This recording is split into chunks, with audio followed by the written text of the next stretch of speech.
होना चाहिए। तो हम बात किसकी शुरू किए थे आज? एफसीआरए। किसकी आज बात शुरू की है? एफसीआरए की, जिसमें मैंने क्या कहा आपको कि कितने सेक्शन है बच्चों? 54 सेक्शन है which are divided into 9 chapters. और कौन है गवर्नमेंट जो हैंडल कर रही है? That is ministry of home affairs. ठीक है। क्यों बनाया गया एक्ट? तो मैंने आपको कहा कि हम रेगुलेट कर रहे हैं फॉरेन कंट्रीब्यूशन को और फॉरेन हॉस्पिटैलिटी को इन नंबर ऑफ मैनर्स। ठीक है, there are number of measures. अब अपन जिसको रेगुलेट कर रहे हैं इस एक्ट में दोस्तों, that is foreign contribution, foreign hospitality. तो इसका मतलब क्या है, अपन उससे अभी शुरुआत कर रहे हैं। सबसे पहला अपन जो पढ़ रहे हैं that is what do you mean by foreign contribution. आप सबसे हम्बल रिक्वेस्ट है बच्चों, मैं फ्लो में कई बार रिकॉर्डिंग भूल जाता हूं, मेरी क्लासेस मत छोड़ा करो, नहीं तो। अच्छा, जूम पे तो हो ही रही है, ठीक है आकाश, फिर तो बढ़िया,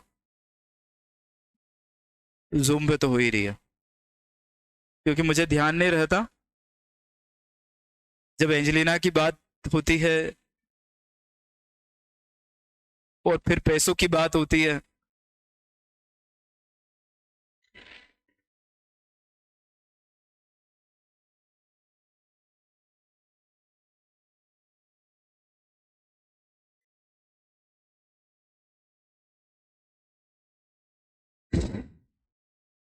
चलो,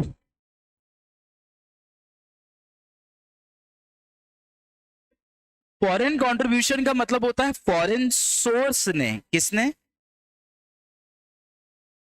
फॉरेन सोर्स ने, ठीक है, या तो डिलीवर किया या ट्रांसफर किया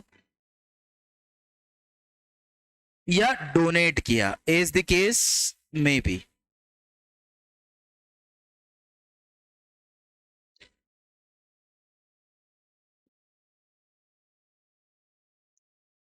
फॉरेन सोर्स से अगर आपको कुछ डिलीवरी, डोनेशन या ट्रांसफर हुआ, किसका?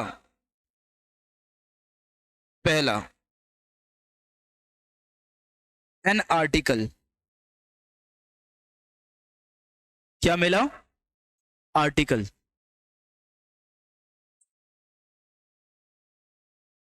दूसरा,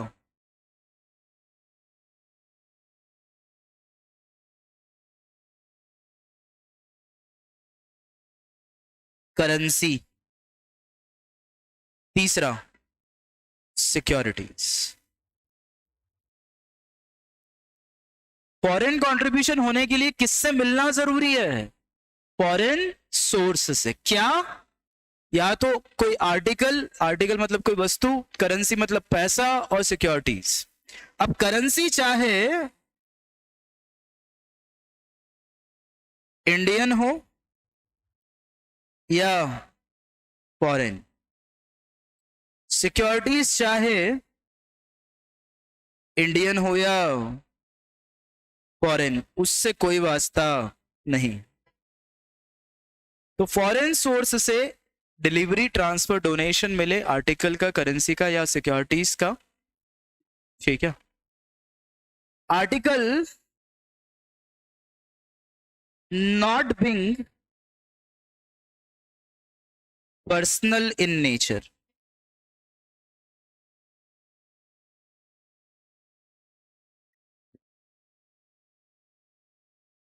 and value thereof not exceeding ₹1 lakh. कौन सा आर्टिकल छोड़ रहे हैं? जो दो कंडीशन पूरी करे। बिसेन, कौन सा? पर्सनल नेचर का हो बेटा और 1 लाख रुपए से ज्यादा का ना हो, तो फिर उसको अपन शामिल नहीं करेंगे तोमर, ठीक है। बाकी तो हर एक आर्टिकल जो फॉरेन सोर्स से मिला, या करेंसी जो फॉरेन सोर्स से मिली, या फिर सिक्योरिटी जो किससे मिली? फॉरेन सोर्स से मिली, क्या मानी जाएगी? फॉरेन कंट्रीब्यूशन मानी जाए। ठीक है, सिक्योरिटीज मतलब वही जो अपन ने SCRA में पढ़ी, फॉरेन सिक्योरिटी वही जो तुम फेमा में पढ़ोगे। करेंसी ठीक है, इंडियन और फॉरेन समझते हैं आप। और आर्टिकल किसी भी प्रकार की वस्तु पर पर्सनल व्यक्तिगत, मतलब जैसे घड़ी, कपड़े, ठीक है, कार, ये सब पर्सनल गिफ्ट है।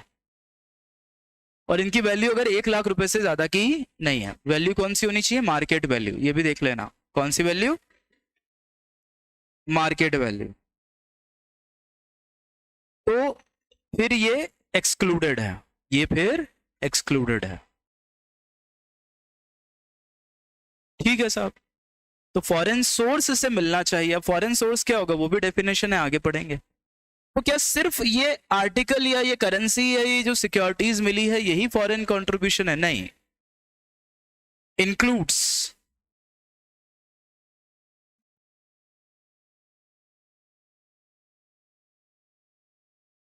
क्या इंक्लूड किया जाएगा?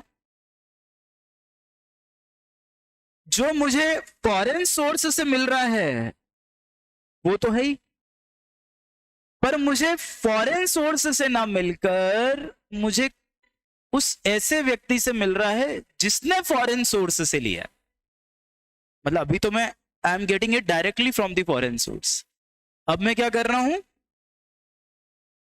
फॉरेन सोर्स से किसी पर्सन को मिला, ठीक है, और उस पर्सन से मुझे मिला। गलत बना दिया, ठीक है। तो मेरे लिए सिर्फ फॉरेन सोर्स वाला पैसा ही नहीं है जो मुझे ऊपर मिला, मुझे अगर उस पर्सन से भी मिला जिसने किससे रिसीव किया? फॉरेन सोर्स से, that indirect contribution will also be considered as foreign contribution. मतलब सीधे हम किसको यहां पर फॉरेन कंट्रीब्यूशन के रूप में, सिर्फ डायरेक्ट कंट्रीब्यूशन को ही चिराग मेहता रेगुलेट नहीं कर रहे हैं। चिराग मेहता, सिर्फ डायरेक्ट कंट्रीब्यूशन को ही यहां रेगुलेट नहीं किया जा रहा, इनडायरेक्ट कंट्रीब्यूशन को भी यहां पर रेगुलेट किया जाएगा। क्योंकि फॉरेन कंट्रीब्यूशन को पहले डिफाइन तो करना पड़ेगा ना, जिसको हम रेगुलेट करने वाले हैं। हाँ या ना? अरे बोलो। तो फॉरेन सोर्स से मिले वो तो ठीक है, बट इनडायरेक्टली किसी पर्सन से मिले वो भी इंक्लूडेड है। तो इसको कैसे लिख लें? Including foreign contribution, includes foreign contribution received from a person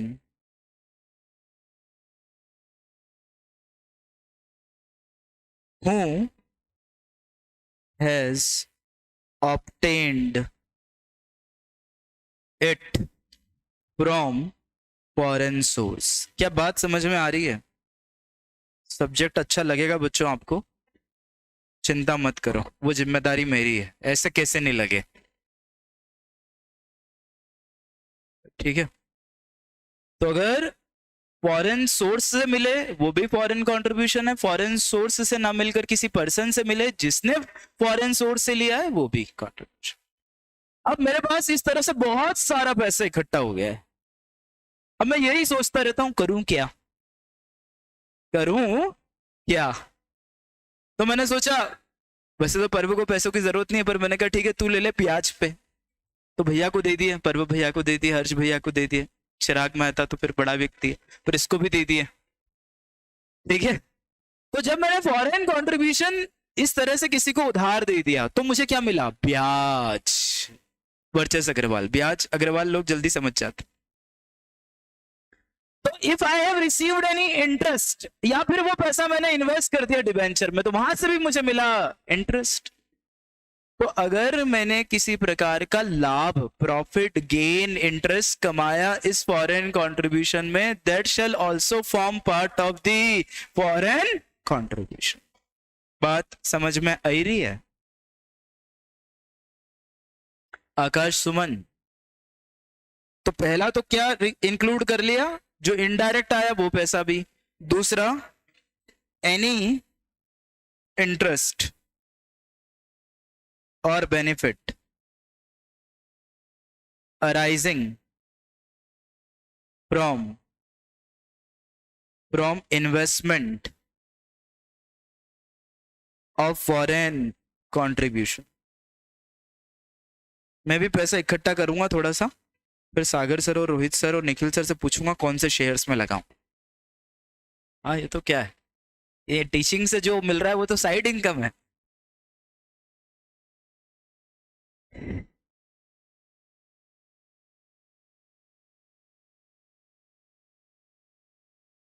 तो इंटरेस्ट या बेनिफिट अगर जो भी मिला तो that would be again foreign contribution. ठीक है, बट ये तो अपन ने इंक्लूड कर लिए, अब अपन एक्सक्लूड भी तो करेंगे।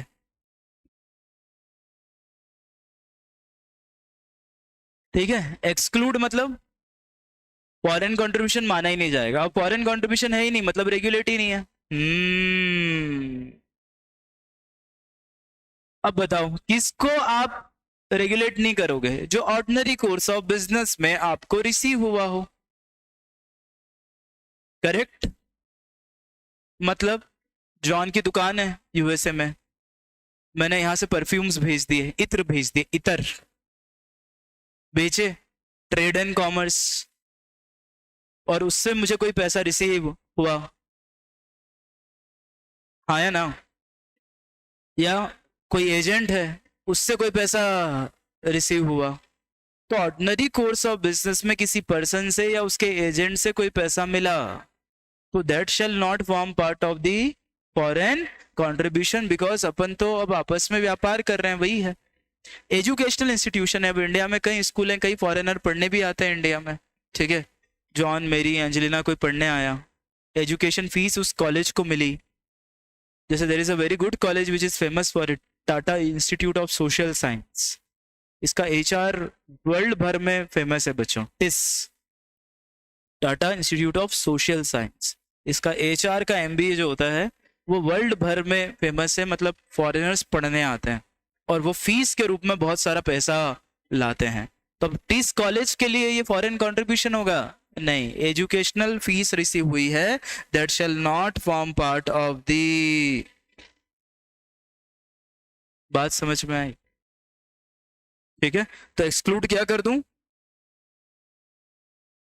बताएं क्या एक्सक्लूड कर दिया जाए? पहला, एनी अमाउंट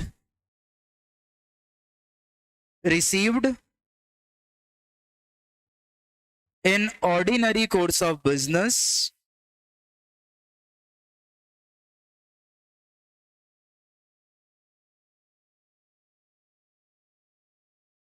ठीक है, from a person abroad or agent thereof। दूसरा, पी मतलब एजुकेशनल फीस क्या नहीं मानी जाएगी? फॉरेन कंट्रीब्यूशन की परिभाषा में नहीं है। ठीक है साहब, क्लियर बात? तो ये कर लिया अपन ने। अब ये सब पैसा फॉरेन कंट्रीब्यूशन तभी है ना, या तो वो फॉरेन सोर्स से मिला हो या उस व्यक्ति से हमने लिया हो जिसने फॉरेन सोर्स से लिया। करेक्ट बात है। तो अब मुझे क्या इंपॉर्टेंटली समझना पड़ेगा कि what you mean by foreign source, बोलो। तो अगली डेफिनेशन किसकी आएगी?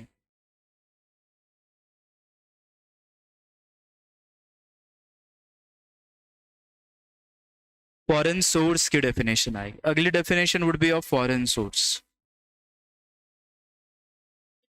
ठीक है, फॉरेन सोर्स में उनका कहना है कि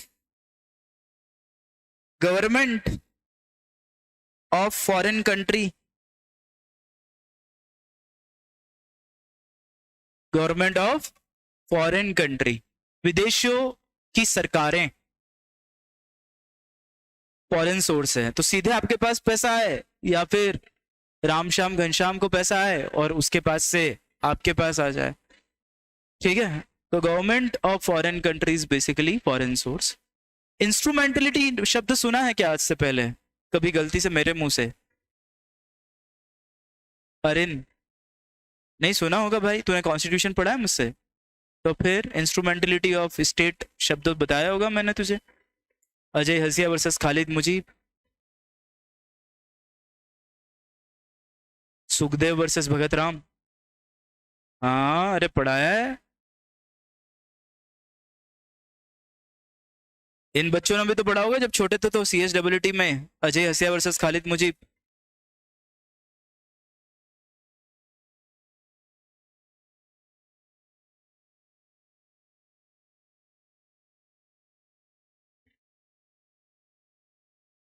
कोई बात नहीं, कितना ध्यान रहे।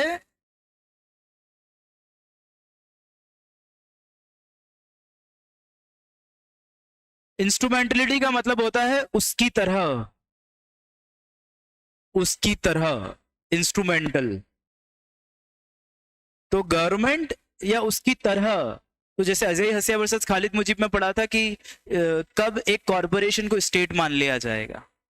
तो इंस्ट्रूमेंटलिटी ऑफ स्टेट मतलब स्टेट की एजेंसी, ये मान लिया जाएगा कि आप स्टेट के लिए ही काम कर रहे हो, ठीक है। थोड़े बहुत और बहुत सारे एक्ट में डिस्कस करूंगा तुमसे, बहुत सारी चीज़ें सीखने को है बच्चों इकोनॉमिक लॉ में। बस समय और फीस दोनों अच्छी मिलनी चाहिए। समय होना चाहिए और फीस अच्छी मिलनी चाहिए, तो भैया आप सोच लो, फिर कोई दिक्कत नहीं है। तो government of foreign country and instrumentality दे रहा हूं, ठीक है। दूसरा, कोई बात नहीं, याद नहीं आ रहा कोई बात नहीं, करना कोशिश, सब याद आएगा। International agencies,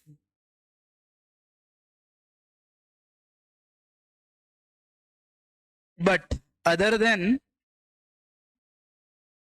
IMF, world bank, क्योंकि ये हर देश को प्रोटेक्शन देते हैं। इसके अलावा भी हैं, ये तो एग्जाम्पल दिए हैं। हाँ, UNO,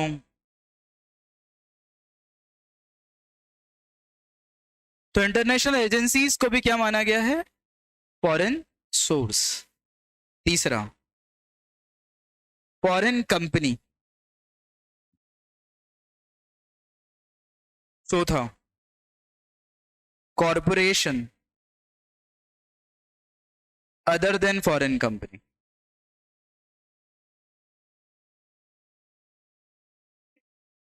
corporation other than foreign company, इसका मतलब स्टेचरी कॉरपोरेशन हो गई, फॉरेन गवर्नमेंट में कोई कंपनी बनाई। पांचवा, मल्टीनेशनल कंपनीज।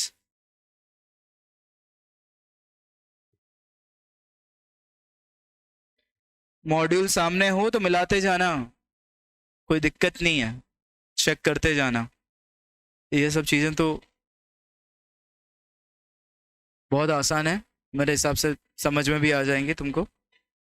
छठा, a company, a company registered और इनकॉर्पोरेटेड इन इंडिया। अच्छा, एक कंपनी जो इनकॉर्पोरेटेड इन इंडिया हो उसको भी क्या फॉरेन सोर्स मान लेंगे? बिल्कुल मान लेंगे। Company incorporated in India where in या more than 50% of nominal share capital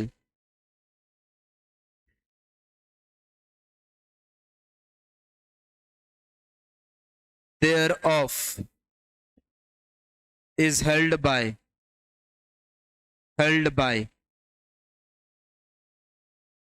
more than 50% of nominal share capital thereof is held by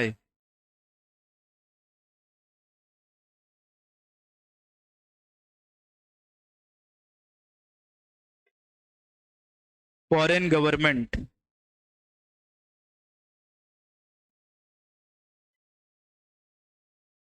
किसके पास है? फॉरेन गवर्नमेंट के पास है, 50% से ज्यादा।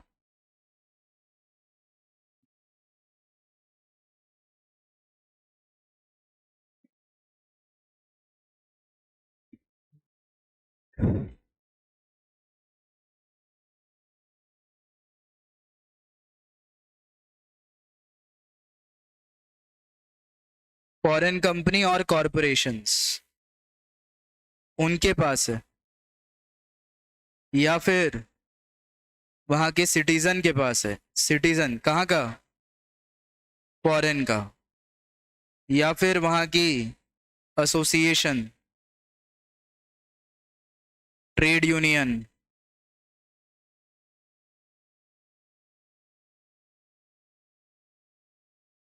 या फिर सोसाइटीज के पास है।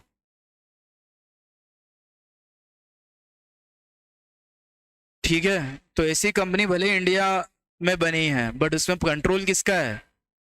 फॉरेनर्स का ही है, तो it would also be deemed as foreign source. लेकिन but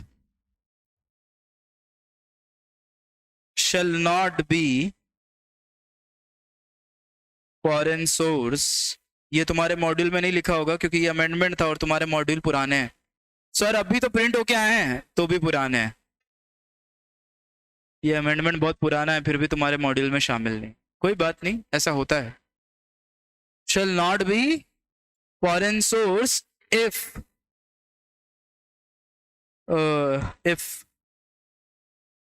investment is in accordance with FEMA।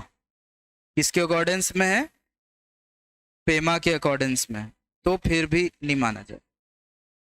ठीक है, 50% से ज्यादा भी है बट फेमा के अकॉर्डिंग होल्ड करके रख रहे हो तो चलेगा। फिर क्या, वही है वापस से foreign citizen,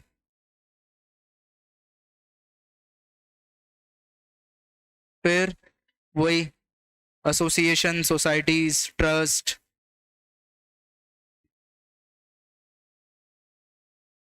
and trust, trade unions. बस अब एक काम करो, ईमानदारी से फॉरेन कंट्रीब्यूशन की डेफिनेशन लाइन बाय लाइन और फॉरेन सोर्स की डेफिनेशन लाइन बाय लाइन पढ़ना। ये तुमको नहीं मिलेगा, बाकी तुमको सब मिलेगा। ठीक है, एक बार पढ़ो जरा, फिर फॉरेन हॉस्पिटैलिटी के बारे में बात करते हैं।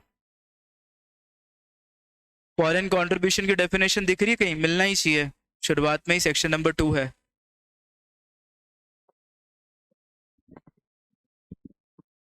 पढ़ना चालू करना। या चलो मेरे पास भी है, मिल जाएगा मिल जाएगा, 2 मिनट। है इसी IPL ये रहा, पेज नंबर बताओ। 160, बहुत आगे भाई।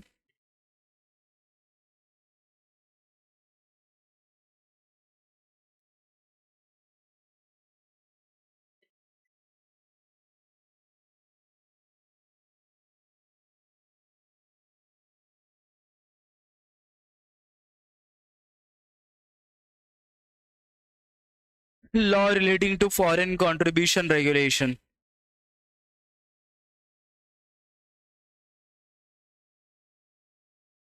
दो 2010।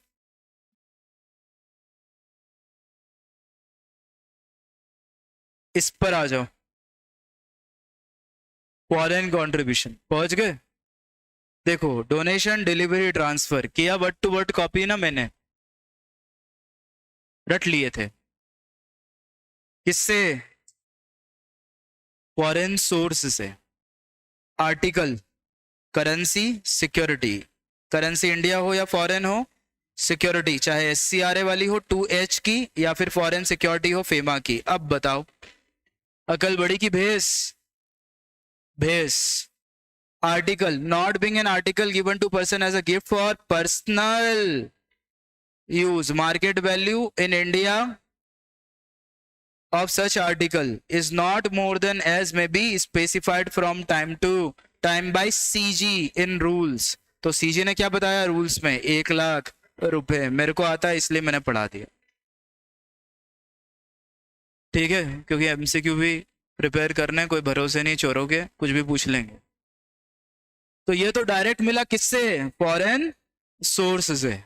बट मैंने क्या कहा, उस व्यक्ति से मिला, any person who has received it from a foreign source, उससे डोनेशन डिलीवरी ट्रांसफर हुआ, आर्टिकल करेंसी या सिक्योरिटी का, तो भी shall be deemed to be foreign contribution within the meaning of these clause। कई बात समझ में आई रही। फिर any interest accrued on the, चाहे बैंक में जमा करने से, जैसे मैंने अभी भैया को दिया था, पर्व भैया को, ठीक है, या अदरवाइज किसी प्रकार की इनकम मिली है मुझे, तो उसे भी शामिल किया जाएगा। बट मैंने कहा था अगर ऑर्डिनरी कोर्स ऑफ बिजनेस में मिले तो नहीं। देखो फिर, any amount received by way of fee including fees charge by, correct, और कॉस्ट इन गुड्स और सर्विसेज रेंडर्ड बाय सच इन,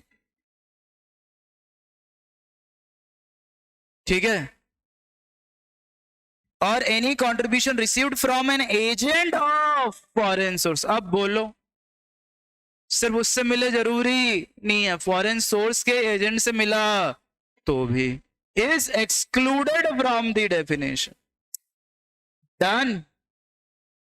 अब एग्जाम में एमसीक्यू, अब एमसीक्यू में यही पूछा जाएगा फॉरेन कंट्रीब्यूशन कौन सा है और कौन सा नहीं है, और अगर अपन नहीं कर पाए तो फिर अपने से पढ़ने का कोई सेंस भी नहीं है।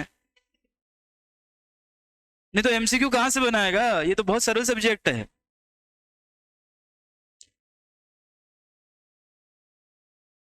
बहुत सरल है, ठीक, पर सीएल जितना सरल नहीं बस।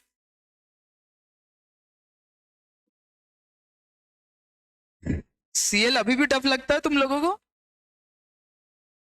रटने में मुश्किल होता होगा बस।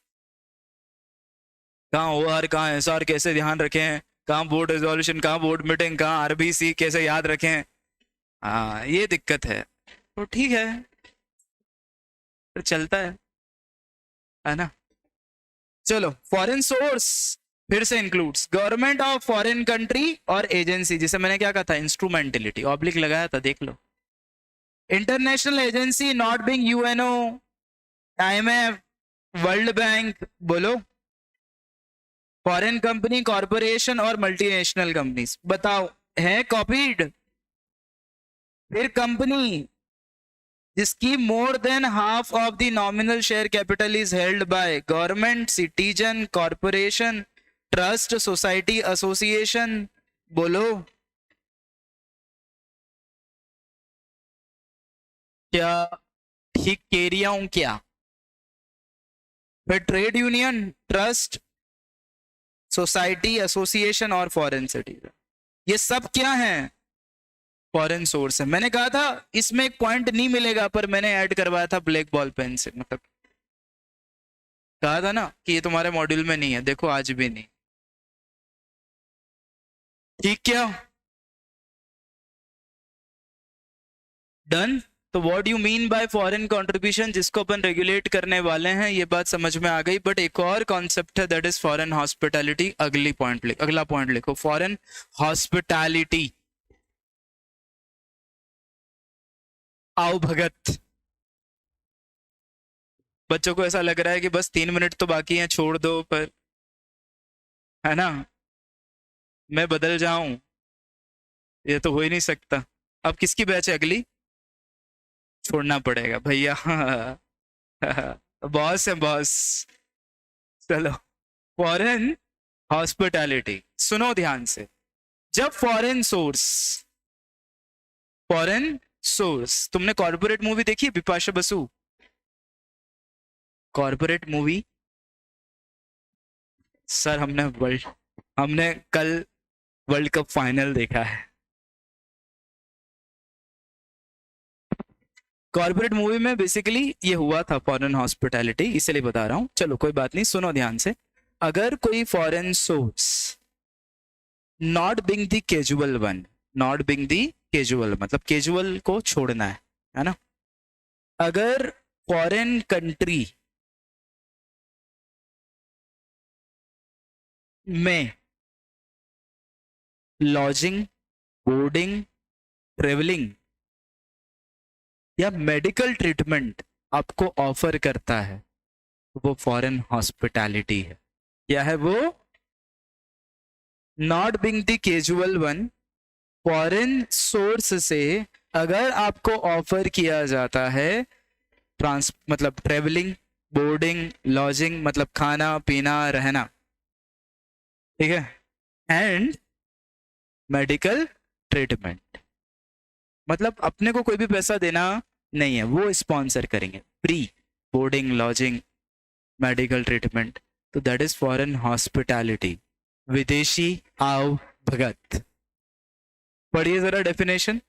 हाँ बिल्कुल, फॉरेन हॉस्पिटैलिटी की मिलनी चाहिए मैडम, गौर फरमाइएगा। अरे